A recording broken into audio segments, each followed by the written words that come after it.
আন্দোলনের কৃতিত্ব আমরা কোনো সময় নিতে চাইনি। এই জুলাই আগস্টের 513 জন বিএনপির নেতাকর্মী মৃত্যুবরণ করেছে, কিন্তু আমরা তো সেটাকে আন্দোলনের কৃতিত্ব বিএনপি নেবে না তো। এই আন্দোলনের কৃতিত্ব আমরা জনগণকে দিতে চাই। আমরা একটা ঐক্যবদ্ধ জাতি দেখতে চাই। বাংলাদেশকে যদি আগের জায়গায় ফিরিয়ে নিতে হয়, এর চেয়েও যদি ভালো জায়গায় নিতে হয়, আমরা এই জায়গাগুলোতে ঐক্যবদ্ধ থাকতে হবে। আন্দোলনের কৃতিত্ব বাংলাদেশের জনগণের কাছে দিতে হবে। আমরা যদি এটার কৃতিত্ব দাবি করি, তাহলে আবার একটা যে আমাদের মধ্যে আগামী দিনের যে ঐক্যবদ্ধ আন্দোলনের মাধ্যমে শেখ হাসিনাকে আমরা পতন করতে পেরেছি, সেটা নষ্ট হবে এবং জাতি হিসেবে সেটা আমরা করতে পারি না। আমরা যারা প্রাণ দিয়েছে তাদের প্রতি অন্যায় করা হবে, বেইমানি করা হবে জনগণের সমর্থনের জন্য। সেটা বিএনপি হোক, আমাদের যোগপট আন্দোলন হোক, কিংবা অন্য কোনো দল হোক, অন্য কোনো গোষ্ঠী হোক, জনগণের কাছে যেতে হবে। তার বাইরে কোনো সংস্কার করার অধিকার কাউকে দেওয়া হয় না। এবং এই যে বর্তমান সরকার যেটা আছে, এই সরকারকে আমরা সবাই মিলে সমর্থন দিয়েছি। কারণ সমর্থন দিয়েছি শেখ হাসিনার পতনের পরে বাংলাদেশে একটি নিরপেক্ষ সরকারের প্রয়োজনীয়তা ছিল। যতক্ষণ নির্বাচন হবে না ততক্ষণ একটা নিরপেক্ষ সরকার থাকবে, তাই না?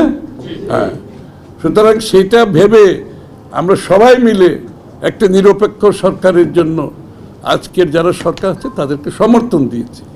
আমরা কিন্তু সেই ক্ষমতায় অংশগ্রহণ করি নাই।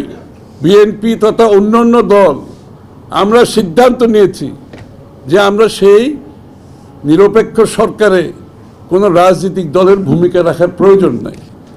কারণ অন্তর্বর্তীকালীন সরকার বলেন, কেয়ারটেকার বলেন, এই সরকারগুলোর ক্যারেক্টার হচ্ছে, চরিত্র হচ্ছে নিরপেক্ষতা।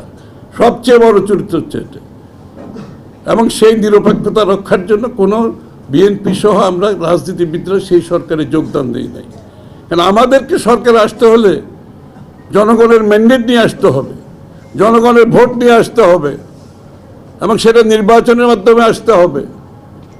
আর ইতিমধ্যে যেহেতু এই অন্তর্বর্তীকালীন সরকার সময় আমি কারো মতবাদকে, কারো চিন্তাকে অসম্মান জানানো আমার কোনো অধিকার নেই। এটাই যদি এই স্পিরিট না থাকলে তাইলে কিন্তু যতই সংস্কার করেন তাও কিন্তু কাজ করবে না। আপনি গণতান্ত্রিক একটা কালচার আছে, একটা সংস্কৃতি আছে, এটা আমাদেরকে ধারণ করতে হবে।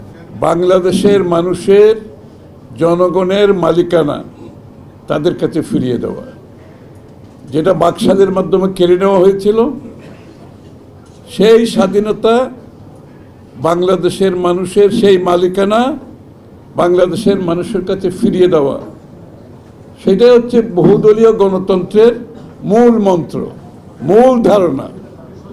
এবং সেই আন্দোলন, সেই সংগ্রাম, সেই ত্যাগ অব্যাহতভাবে কিন্তু বাংলাদেশে চলেছে।